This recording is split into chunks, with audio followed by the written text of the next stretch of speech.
So yan pala mga idol, ano, nagluto tayo ng konting beef steak. So sigurado first time yung nakakita ng beef steak na may halong gulay, no? Kilala nyo naman yata yung gulay na to, eh. Luto tayo ng baka beef steak na inaluan natin ng pizza bagyo, no? Kasi may bagyo ngayon. Kaya yan, ito lang yung breakfast ko muna. Tubig ka, ganaga tubig. So, yan.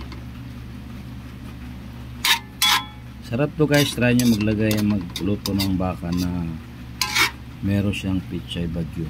Try nyo lang, sarap eh. So ito na mga idol, no?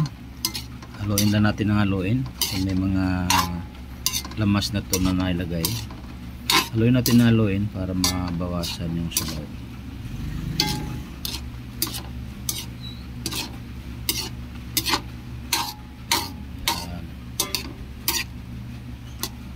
Breakfast tayo. Ito yung pang breakfast natin.